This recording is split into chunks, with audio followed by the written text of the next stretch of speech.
va voir comment traiter un fichier XML CAMT. Comment récupérer un fichier CAMT.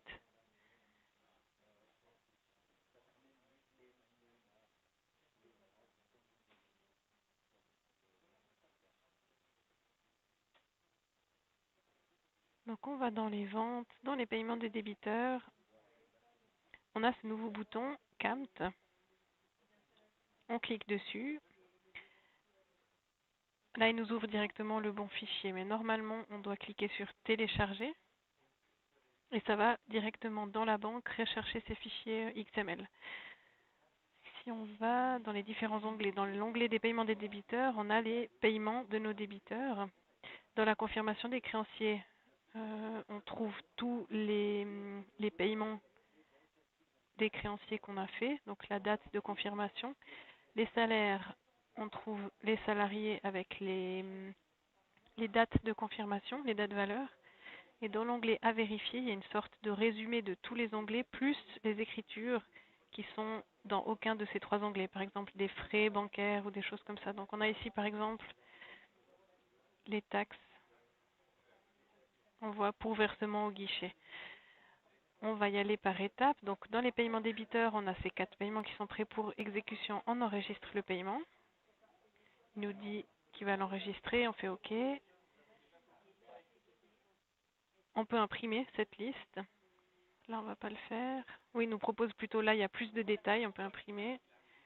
Si je fais oui, je vous montre juste l'aperçu. Donc on a à chaque fois la date de la facture, le montant payé, etc. Le compte sur lequel ça a été versé. OK. Là, toutes les lignes vont passer en déjà payé. On va dans la confirmation des créanciers. On confirme tous les paiements.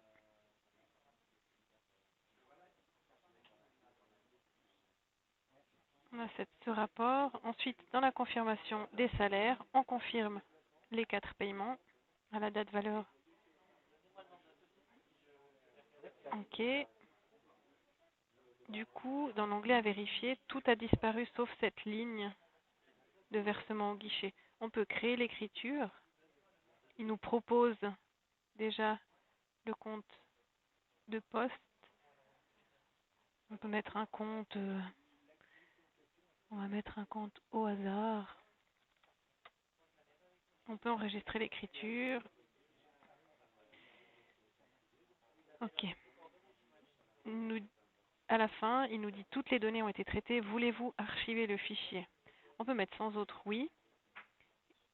Toutes les informations disparaissent. Et si on veut le retrouver, on peut aller dans historique et on retrouve le fichier qu'on a traité. On peut soit le sélectionner ou l'enregistrer. Et voilà. Si maintenant je regarde dans ma liste des paiements, donc ils ont bien été enregistrés ici. Les paiements créanciers, on voit dans la colonne confirmés qu'ils sont tous confirmés. Et dans les salaires, dans le calcul mensuel des salaires,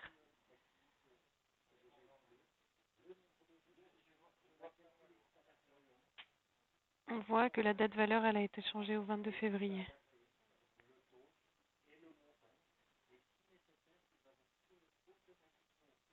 Ce bouton CAMT qu'on a au niveau des paiements des débiteurs, qu'on retrouve ici, on le retrouve aussi dans les paiements aux créanciers ou dans les salaires dans lecture d'un fichier CAMT. Tous ces boutons amènent à la même fenêtre. Simplement, il nous présélectionne un onglet qui est déjà, par exemple pour les salaires, il nous met directement dans la confirmation des salaires.